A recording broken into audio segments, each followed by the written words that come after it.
सर्वांना नमस्कार. मित्रहो, कॅन्सर होण्याची पुष्कळ कारणं आहेत, पण त्या कारणांच्या मुळाशी कोणतं कारण आहे की जे याला कारणीभूत होतं आणि कॅन्सर त्या व्यक्तीमध्ये निर्माण होतं. तर या कारणाचा, जे की आत्तापर्यंत चर्चेमध्ये खूप दुर्लक्षित होतं, या कारणाचा आता संशोधनाच्या अंती शोध लागलेला आहे आणि ते कारण आहे ताणतणाव. तणावामुळं कॅन्सर होतो हे आता सिद्ध झालेलं आहे. आणि हे कशा प्रकारे होतो हे आज आपण पाहणार आहे की ताणतणाव कुठल्याही कारणानं असेल. आजकाल ताणतणाव याला काहीच लागत नाही. दररोजची धावपळ, दैनंदिनी स्पर्धा, हे सगळं ताणतणाव येतात. मग हे ताणतणाव कशा प्रकारे हाताळले जातात, जर हे योग्य प्रकारे हाताळले नाही तर त्याच्यामुळं काय होतं की त्या व्यक्तीच्या शरीरातलं हार्मोनल इम्बॅलन्स होतं. म्हणजे हार्मोनचं असंतुलन होतं आणि हार्मोनचं असंतुलन झालं की पुन्हा आणखी तणाव वाढतो, हा जास्त तणाव वाढतो. आणि या तणावाचा परिणाम काय होतं की माणूस, ती व्यक्ती तणावमुक्तीसाठी वेगवेगळ्या व्यसनांच्या आहारी जाते. मद्यपान असेल, धूम्रपान असेल, तंबाखू असेल, गुटखा असेल, काही ड्रग्ज असतील, याच्या आहारी ती व्यक्ती जाते. किंवा बऱ्याच वेळेला साधं, आपण त्याला व्यसनच म्हणू शकतो, की सतत खात सुटण्याचं व्यसन. काही सुचलं नाही, काही करमलं नाही, काही थोडं झालं की थोडं खा. हे खाण्याची जी पद्धत आहे हे पण एक मोठं व्यसनच आहे.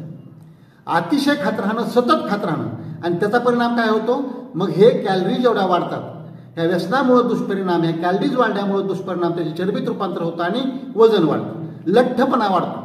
हे लठ्ठपणाचं पण मुख्य कारण आहे हे ताणतणाव.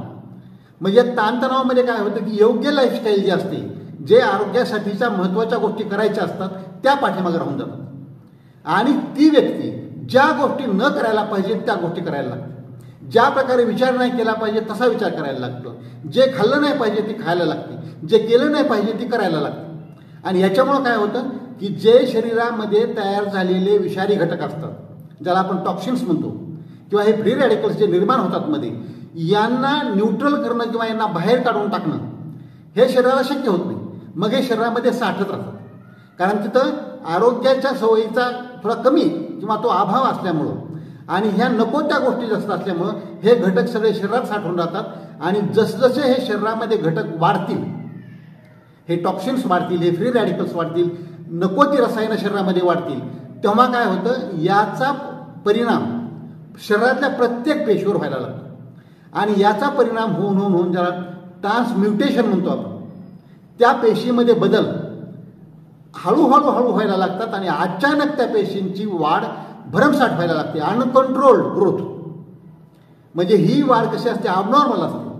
आपल्या नेहमीच्या ज्या पेशी वाढतात त्या कसं रेग्युलर असतं, जुन्या मरतात, नवीन वाढतात.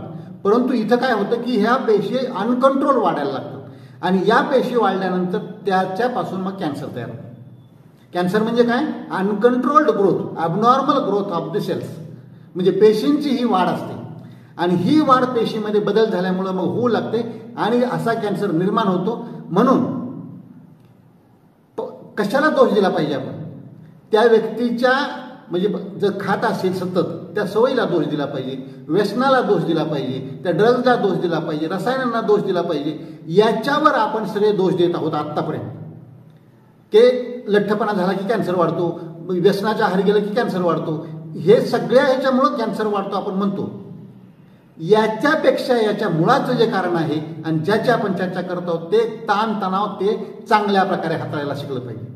आणि या ताणतणावांचा परिणाम आपल्या आरोग्यावर होणार नाही, सगळ्यात महत्त्वाचं, आपल्या मानसिकतेवर होणार नाही, आरोग्यावर होणार नाही, आपलं वजन वाढणार नाही, आपल्या शरीरामधले जे चांगल्या प्रकारचे कार्य चालतात ते व्यवस्थित चालतील, याची काळजी घेतली पाहिजे. आरोग्याच्या चांगल्या सवयी पाळल्या पाहिजेत. नियमित व्यायाम, आहार चांगल्या प्रकारचा, स्वच्छता, शांतता आणि मानसिकता, या चांगल्या गोष्टी जर आपण पाळल्या, या चांगल्या गोष्टीचा जर विचार केला, हे कधी होऊ शकतो विचार, जर मानसिकता चांगल्या प्रकारे हाताळता आली तर.